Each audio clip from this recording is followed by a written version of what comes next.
Captain RVR Reddy was a dear friend and a course mate from the National Defence Academy, Khadagwasla. I have known him since 1994. He was a fantastic cadet in the NDA, and later on he got commissioned into Regiment of Artillery, and he made the supreme sacrifice for the nation in year 2002, fighting the militants in Jammu and Kashmir. His sacrifice is always remembered by all of our course mates and the whole nation. We salute the spirit of Captain RVR Reddy and his family members. Thank you. Captain Veeraraja Reddy, my brother. చాలా బాగుంటుంది, మేమిద్దరము friends లాగా ఉంటుంటిమి. కానీ 2002లా militant అటాక్స్లా చనిపోయినండే. Captain వీరరాజ Reddy గారు 2002 June 31 నాడు కార్గిల్ ప్రాంతంలో, July 31 నాడు కార్గిల్ ప్రాంతంలో మరి బార్డర్లో జమ్మూ కాశ్మీర్ బార్డర్లో చనిపోవడం జరిగింది. వారి ఆత్మకు శాంతి చేకూర్చాలని 22 సంవత్సరాలుగా మరి ఇక్కడ ఒక స్టాచ్యూ నిర్మించుకొని వారిది, అదేవిధంగా స్ట్రీట్ నెంబర్ 8 కూడా వీరరాజ రెడ్డి గారి పేరు పెట్టుకోవడం, రవీంద్రనగర్లో వీరరాజ రెడ్డి గారి పార్క్ అని పేరు పెట్టుకోవడం జరిగింది. వారు పెళ్ళైన 1.5 month 2 months లోపలనే మరి నిజంగా భార్య పిల్లల్ని తల్లిదండ్రులను అందరూ వదులుకొని దేశం కోసం పోరాడిన వ్యక్తిగా వీరరాజ రెడ్డి బార్డర్లో పోయి జమ్మూ కాశ్మీర్ బార్డర్లో కార్గిల్ ప్రాంతంలో చనిపోవడం నిజంగా దురదృష్టకరం. ఎందుకంటే పాపం వాళ్ళ తండ్రి కూడా మొన్ననే పరమపదించాడు, కొద్ది రోజుల క్రితమే చనిపోయారు. మరి అటువంటి తల్లిదండ్రులు కొండలరెడ్డి గారి కొడుకుగా పుట్టి మరి వారు దేశ సేవ కోసం చేసిన సేవలు నిజంగా ఎంత మరవలేని అటువంటి సేవలు మరి వీళ్ళు చేస్తారు. కాబట్టి వాళ్ళందరికీ కూడా ధైర్యాన్ని ఇవ్వాల్సిందిగా భగవాన్ని కొడుతూ వాళ్ళ ఫ్యామిలీని మంచిగా చూసుకో వాళ్ళ ఫ్యామిలీకి కూడా ధైర్యాన్ని ఇవ్వాల్సిందిగా ఆ భగవంతుని కోరుకుంటూ నాకు ఇచ్చిన అవకాశం ధన్యవాదాలు తెలుసుకున్నాను. జూన్ 31 మన వీరరాజరెడ్డి గారి స్ట్రీట్ నెంబర్ 8 వీరరాజరెడ్డి గారి కొండలరెడ్డి గారి అబ్బాయి మన దేశం గురించి కార్గిల్లో చనిపోయినందున ఈరోజు వాళ్ళ నాన్నగారు కూడా పరమపదించారు. 10 రోజుల ఒక నెల రోజుల క్రితము. అతనికి అతని కొడుకు ఇద్దరికి ఆత్మశాంతి చేకూర్చాలని వాళ్ళ ఫ్యామిలీని ఆ దేవుడు చల్లగా చూడాలని చెప్పి కోరుకుంటూ నాకు ఇచ్చిన సమయానికి ధన్యవాదాలు. రెడ్డి ఎప్పుడు చెప్పేది ఒకటే మాట, మేము బార్డర్లో ఉన్నాం కాబట్టి మీరందరూ బాగున్నారని ఎప్పుడు చెప్తుండే, అదే కరెక్ట్ అనిపిస్తుంది. Being sister of captain Veeraraja Reddy మేము చాలా చాలా ప్రౌడ్గా ఫీల్ అవుతామండి మా బ్రదర్ గురించి. జై హింద్. తెలంగాణ మాజీ సైనికుల సంఘం తరపున మేము ఈ కెప్టెన్ వీరరాజారెడ్డి గారి వారు 31 జూలై 2012లో జమ్మూ కాశ్మీర్లో ఒక టెర్రరిస్ట్ అటాక్లో చనిపోవడం జరిగింది. ప్రతి సంవత్సరం మేము మాజీ సైనికులు ఇలానే వస్తుంటాం. ప్రతిసారి కొండలరెడ్డి గారు వారి తండ్రి గారైన కొండలరెడ్డి గారు నెలల కింద మరణం చాలా బాధాకరం. ఎందుకంటే వారు ఇక్కడ తిరగని లోటు ఇప్పుడు కనిపిస్తుంది మాకు.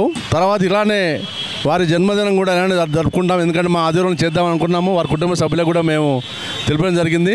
ఇక్కడ వచ్చిన ప్రతి ఒక్కరికి పేరు అలానే సుభాష్ రెడ్డి గారు అలానే అందరికి వచ్చిన ప్రతి ఒక్కరికి ధన్యవాదాలు.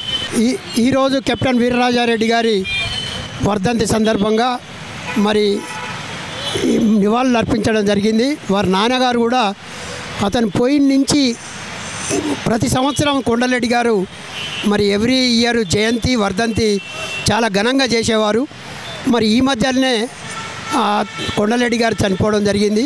మరి అంత మంచి వీరుణ్ణి కన్నా ఆ దంపతులకు మరొకసారి మా అందరి తరఫుకెళ్ళి అప్సుగూడ తరఫున మరి వారికి ధన్యవాదాలు తెలియజేస్తున్నాం. మరి కెప్టెన్ వీరరాజారెడ్డి గారి వర్ధంతి అలాగే జయంతి ఎప్పుడు మర్చిపోకుండా మేమున్నంత వరకు మరి అప్సుగూడలో ఘనంగా చేస్తాము. మరి అటువంటి కుమారుని కన్నందుకు కొండలరెడ్డి గారికి పుష్పక్క గారికి మరొకసారి ధన్యవాదాలు తెలియజేస్తున్నాం. కెప్టెన్ వీరరాజారెడ్డి అమర్ రహే, కెప్టెన్ వీరరాజారెడ్డి అమర్ రహే, కెప్టెన్ వీరరాజారెడ్డి అమర్ రహే. జై జవాన్ జై కిసాన్ అన్నారు. ఇది ఈ కుటుంబానికి చాలా సముచితమైన గౌరవము. మీరందరూ వచ్చినందుకు అందరికీ ధన్యవాదాలు. కెప్టెన్ వీరరాజారెడ్డి మన హృదయాల్లో ఎప్పటికీ ఉంటారు. జై హింద్. అందరికీ నమస్కారం. ఈరోజు మరొక వీరరాజారెడ్డి గారు వర్ధంతి సందర్భంగా వారికి ఘనంగా నివాళులు అర్పించడానికి వచ్చినటువంటి అందరికీ కూడా పేరు పేరు నా యొక్క నమస్తే సుమాంజలి తెలియజేస్తున్నాను. ఎందుకంటే దేశ రక్షణలో ప్రాణం అర్పించినటువంటి మహానుభావుడు ఒక దేశభక్తి కలిగినటువంటి వీర రాజారెడ్డి గారికి మనందరం కూడా రుణపడి ఉన్నాము. ఎందుకంటే దేశ రక్షణలో వారు ప్రాణాన్ని అర్పించినాడు. అంటే దేశం బాగుంటే మనం బాగుంటాం, మనం బాగుంటే దేశం బాగుంటుంది అనే ఉద్దేశంలో ఆ రోజు సరిహద్దులో ఉన్నటువంటి రక్షణ చేస్తూ ఆ యొక్క రక్షణలో వారు వీర స్వర్గం పొందారు. వారికి మనం అందరం కూడా ఎల్లవేళ వారు చేసినటువంటి త్యాగం ఏదైతుందో ఆ త్యాగం కూడా మనం కూడా కొంత ఈ యొక్క జనాని కోసం, సమాజం కోసం కొంత సూచించినట్టయితే వారికి నిజమైనటువంటి నివాళులు అర్పించిన వాళ్ళం అవుతాము. దయచేసి అందరం కూడా సమాజం కోసం, ఈ యొక్క దేశం కోసం మనం కూడా మన యొక్క వంతుగా కొంత సమయం ఇచ్చి పనిచేసేసి మన దేశ రక్షణలో మనం కూడా కొంత పాల్పంచుకోవాల్సిందిగా కోరుతూ ఈ అవకాశం ఇచ్చిన అందరూ కూడా పేరు పేరున నా యొక్క నమస్కారం. జై హింద్. కెప్టెన్ వీరరాజారెడ్డి గారి వర్ధంతి సందర్భంగా వీర మరణం పొంది 22 సంవత్సరాలు అయింది. ఈ వీరుని కన్నా రాపోల్ కొండలరెడ్డి కూడా తండ్రి గారు అయినటువంటి కొండలరెడ్డి గారు వారు కూడా పరమపదవి చెందినారు. కానీ ఈరోజు ఆ రోజులలో కొండలరెడ్డి గారు తండ్రి కొడుకు కోసం ఎంత తపన పడ్డాడో మాకు తెలుసు. ఎందుకంటే ఏదో పోయిండని కాదు, లేకపోతే ఆ రోజు కష్టపడి ఈరోజు మా సైన్యంలో ఉండాలి నా కొడుకు అని చెప్పేసి మరి కెప్టెన్గా పోయినందుకు ఎంతో సంతోషించి వీరమరణం పొందినా కానీ ఆయన గింత కూడా చింతించలేదు. ఎందుకంటే దేశ ప్రజల కోసం, దేశం కోసం ప్రాణాలు అర్పించారు కాబట్టి ఆయన ఎంతో తపనపడి ఈ యొక్క వీరమరణం పొందిన నా కొడుకు ఈరోజు ఇక్కడ విగ్రహ ప్రతిష్టాపన చేయాలని చెప్పేసి ఎంతోమంది దగ్గరికి తిరిగి ఎంతోమంది మేమందరం కూడా ఆయనకు కోఆపరేషన్ చేసి మేమందరం కూడా, ఎందుకంటే దేశభక్తి దేశాన్ని కోసం